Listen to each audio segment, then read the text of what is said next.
Ce cours traite des techniques d'analyse de la réponse anticorps, ce qu'on appelle la sérologie. Il s'agit d'une introduction et nous détaillerons plusieurs de ces techniques et de leur interprétation pendant les travaux pratiques. Avant tout, il faut bien replacer ces techniques par rapport aux objectifs, par rapport au type de prélèvement utilisable.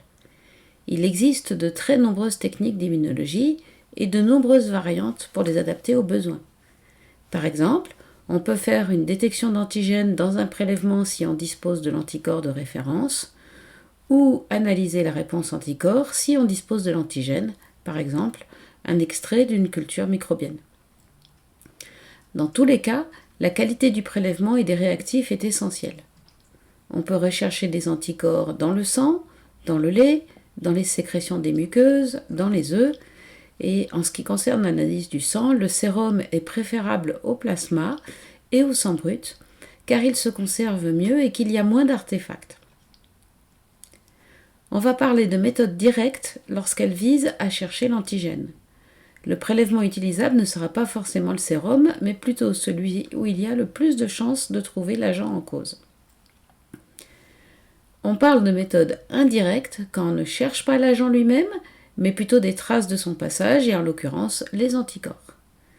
Dans ce cas, le risque d'erreur est principalement dû au fait qu'il y a un décalage temporel entre l'exposition à l'agent en cause et la production des anticorps. La plupart des tests vont rechercher les IgG, mais dans certains cas, il sera plus opportun de chercher les IgM, les IgA ou les IgE. Je finis par une remarque de sensibilisation au risque d'erreur qui vous sera nettement détaillée lors des modules cliniques et en épidémiologie. Toute technique comporte des risques intrinsèques de faux positifs et de faux négatifs. Par exemple, des artefacts liés à la température d'utilisation, et il y a aussi des risques extrinsèques en fonction du contexte. Par exemple, un animal très jeune dont la réponse anticorps serait très inférieure à la normale. Précisons que le choix d'un test immunologique dépend de nombreux critères propres à la technique, ses avantages, ses inconvénients et au contexte. Par exemple, certains tests peuvent être plus appropriés pour le diagnostic et d'autres plus pour le dépistage en fonction de leurs risques d'erreur respectifs. Donc, on peut regrouper schématiquement les techniques en trois types. Les techniques primaires consistent en une observation directe de la formation des complexes antigènes-anticorps qui vont précipiter ou agglutiner de façon visible selon le type d'antigène. De nombreuses techniques ont été développées dès les années 50. À part quelques systèmes exceptionnels utilisés en recherche, les techniques primaires sont en général robustes, c'est-à-dire faciles à faire et fiables, mais peu sensibles. Les techniques secondaires ont été développées par la suite. Elles mettent en évidence pas seulement la fixation, mais aussi la fonction des anticorps après cette fixation. Elles présentent une bonne sensibilité et au-delà d'une simple détection des anticorps, elles montrent aussi s'ils sont fonctionnels, par exemple s'ils sont capables de neutraliser l'antigène. En revanche, elles sont souvent délicates à faire et nécessitent des moyens tels que la culture cellulaire, par exemple, qui doivent faire appel à un laboratoire d'analyse spécialisé et de préférence vétérinaire.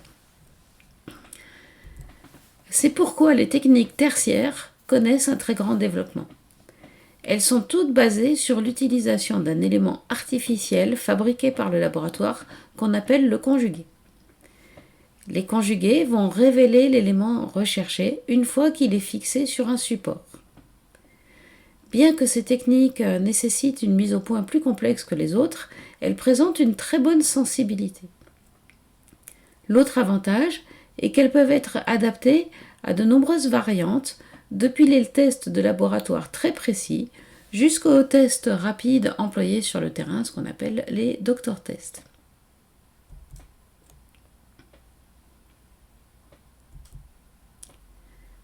Donc, détaillons cette notion de conjugué. C'est un complexe moléculaire artificiel artificiels produits au laboratoire qui vont associer un élément détectable et un élément de reconnaissance. Pour une méthode directe, on cherche l'antigène, donc l'élément de reconnaissance peut être un anticorps. Pour une méthode indirecte, on cherche l'anticorps, et donc en général l'élément de reconnaissance sera un anticorps anti-immunoglobuline de l'espèce considérée. Vous connaissez certainement le principe de l'ELISA, Enzyme Linked Immunosorbent Assay. Le schéma en haut vous montre un ELISA indirect classique, où le fabricant a fixé l'antigène sur le support. L'anticorps présent dans le prélèvement, par exemple le sérum, va s'y fixer et vous le révélerez ensuite en ajoutant un conjugué capable de fixer les immunoglobulines de cette espèce. Donc le conjugué va former un complexe anticorps-enzyme qui se fixe d'une part sur la partie FC de l'anticorps à chercher et d'autre part produit une réaction colorée avec le substrat qui réagit avec l'enzyme qu'on ajoute en fin de test. Attention, chaque étape doit être séparée par une phase de lavage pour éliminer les molécules qui ne se sont pas fixées en fonction du seuil d'affinité qui a été retenu. Voici, pour préciser, deux autres exemples selon que deux schémas pour une technique directe et une technique indirecte. Donc, sur ce tableau, vous allez voir les 4 principaux systèmes de détection, à savoir la radioactivité, la fluorescence, la coloration spontanée et la coloration indirecte grâce à une enzyme oxydant le substrat, ce qu'on vient de voir avec l'ELISA. Donc chaque système présente des avantages et des inconvénients, et il y en a de très nombreux sur le marché, et avec de très nombreuses variantes. Par exemple, le colloïde d'or et ses variantes est maintenant très utilisé dans les tests de terrain sur bandelettes car il répond bien à la demande de simplicité. Au contraire, les tests avec fluorescence nécessitent un équipement de laboratoire, mais ils apportent souvent beaucoup plus de précision et on peut même les lire au microscope pour savoir exactement où l'antigène se trouve dans le tissu. Les tests basés sur la radioactivité sont fortement faits par des laboratoires spécialisés. En revanche, l'intérêt, c'est qu'ils sont très sensibles et très performants, d'autant plus que la petite taille des radioisotopes ne va pas du tout changer la conformation des anticorps et donc leurs propriétés physico-chimiques de passage de barrière. À noter enfin que certains de ces conjugués servent assez bien dans des tests in vitro que parfois dans des diagnostics d'imagerie in vivo, par exemple pour faire le bilan d'extension d'une tumeur ou d'une infection, ce que vous allez développer dans les essais cliniques. Pendant les travaux pratiques, vous étudierez l'immunochromatographie, l'ELISA et le dot blot, à titre d'exemple. Ainsi que... oui. Donc, un aspect important est la capacité à quantifier la réponse. Une technique qualitative sert juste à dire oui ou non, est-ce qu'il y avait ce qu'on cherchait. Elle ne cherche pas à déterminer la quantité. Elle donne une interprétation positive ou négative qui, dans la plupart des objectifs, reste suffisante. Une technique semi-quantitative va donner un ordre de grandeur, ce qui permet par exemple d'interpréter le résultat par comparaison à un seuil défini par le fabricant de la technique, seuil de positivité, ou aussi d'analyser l'évolution dans le temps à plusieurs dates de prélèvement du taux d'anticorps. La façon la plus simple, bien qu'un peu fastidieuse, c'est d'utiliser à plusieurs dilutions un test qualitatif et par convention, le test est l'inverse de la dernière dilution qui a donné un résultat positif. C'est ce qu'on appelle le titre. Il est aussi possible d'utiliser un index, c'est-à-dire un rapport entre le résultat chiffré fourni par l'échantillon et le résultat chiffré fourni par le contrôle. Enfin, les techniques quantitatives fournissent un résultat beaucoup plus précis dans un système d'unités référencées. Par exemple, c'est ce dont on peut avoir besoin pour faire le dosage d'une hormone. Pour cela, il faudra mesurer en parallèle au prélèvement une gamme de références avec des échantillons de valeurs connues. Cette courbe illustre le principe du test ELISA en fonction du taux d'anticorps.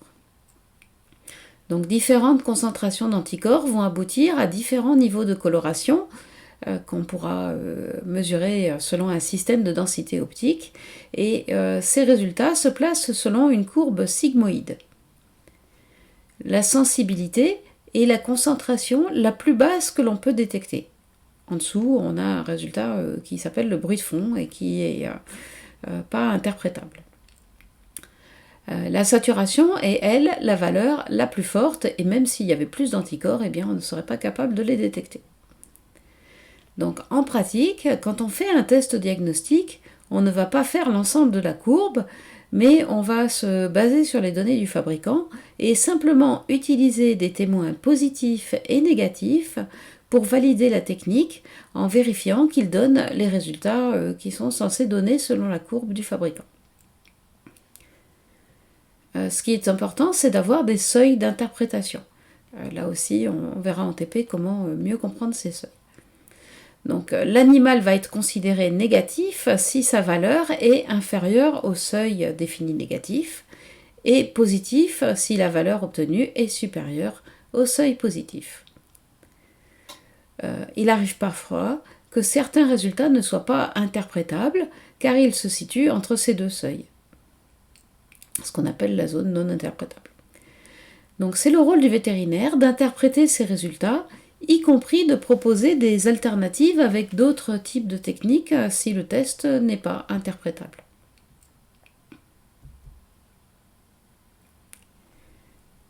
Voici, uniquement à titre de réflexion, la présentation d'une technique indirecte secondaire qui avait été très utilisée jusqu'en 2000 et qui est maintenant complètement supplantée par les techniques tertiaires type ELISA.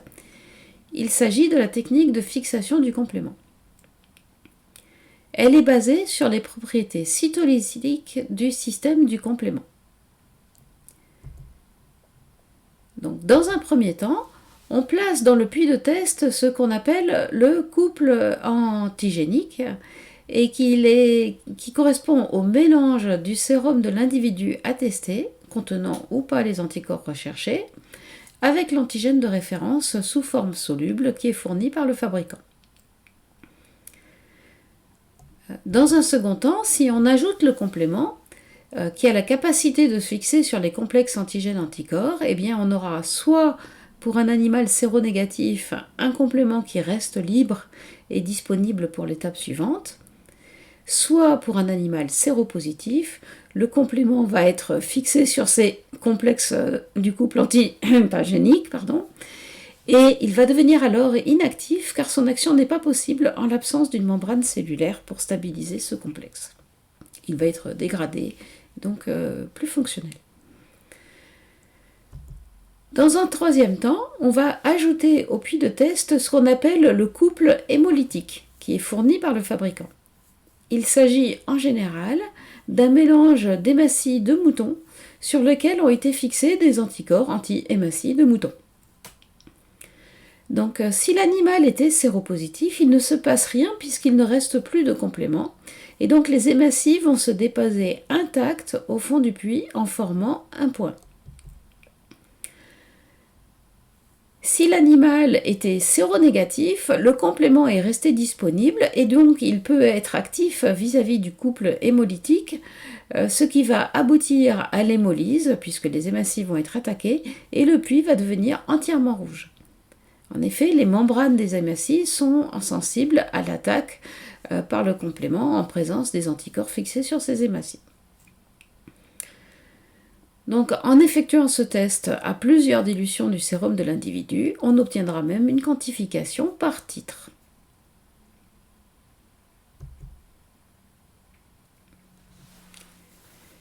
Des techniques de plus en plus performantes et voire même robotisées sont utilisées dans les laboratoires pour analyser des centaines de prélèvements chaque jour. Vous avez ici un exemple de la technologie Luminex qui permet à partir d'un seul prélèvement de tester plusieurs réponses anticorps ou de doser plusieurs facteurs sériques, même autre chose, des hormones, des cytokines, etc. Donc, cette technologie est utilisée dans des robots automates de laboratoire qui vont traiter, comme je l'ai dit, plusieurs centaines de prélèvements. On utilise en fait un système de billes qui sont colorées et magnétiques. Chaque bille est le support de fixation du premier élément de la réaction. Ici, par exemple, sur une bille rose, on cherche à doser un antigène dans le prélèvement du patient et il y a l'anticorps rose correspondant fixé sur la bille. Après incubation avec le prélèvement contenant l'antigène, on va ajouter des conjugués fluorescents qui vont reconnaître d'autres épitopes sur cet antigène. Le système magnétique va permettre au robot de récupérer les billes après incubation dans le tube, puis dans les plonger dans les solutions de rinçage et de conjugués. Le lecteur de fluorescence va détecter donc pour chaque bille la quantité de conjugués fixés sur chaque bille. Si on mélange des billes de plusieurs couleurs correspondant à plusieurs recherches en parallèle, le logiciel fera l'interprétation bille par bille, couleur par couleur, fluorescence ou pas. Donc ça permettra d'avoir plusieurs résultats en même temps.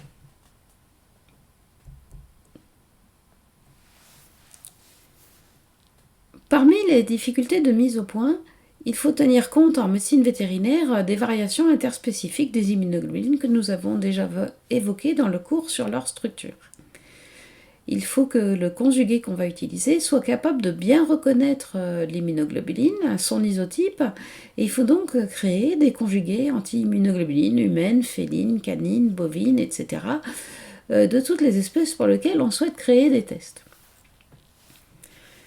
Donc l'approche classique consiste à purifier les immunoglobulines de l'espèce considérée. Par exemple, sur cette figure, on a pris les IgG du chat, voire même à les fractionner si on ne veut garder qu'un seul isotype, par exemple la sous-classe IgG1 ou les IgE.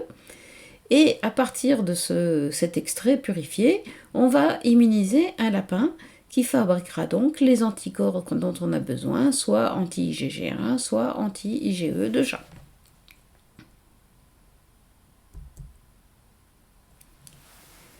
Alors, une astuce pour éviter cet écueil de la variation interspécifique est d'utiliser un élément qui reconnaît un peu tout, qui est la protéine A et puis ses dérivés synthétiques. Donc, la protéine A est un élément constitutif de la paroi des staphylocoques qui a la capacité de fixer les immunoglobulines dans différentes espèces. Donc, on va l'utiliser à la place de l'anticorps anti-immunoglobuline de chat, par exemple, en le couplant à un élément de détection, comme par exemple un fluorochrome. Et on obtiendra là alors un conjugué utilisable pour détecter les anticorps. C'est une solution plus simple que de produire des anticorps pour chaque espèce d'intérêt vétérinaire, mais souvent de moins bonne qualité, parce que l'affinité et la sensibilité de cette technique sont en général inférieures, donc des rendements et des moins bonnes sensibilités. Enfin, pour finir ce cours, un mot sur la chromatographie d'affinité que vous connaissez déjà certainement. Il s'agit d'un procédé de purification dans lequel on utilise un ligand fixé sur une colonne pour purifier ce qu'on cherche à partir de la solution qu'on va y passer.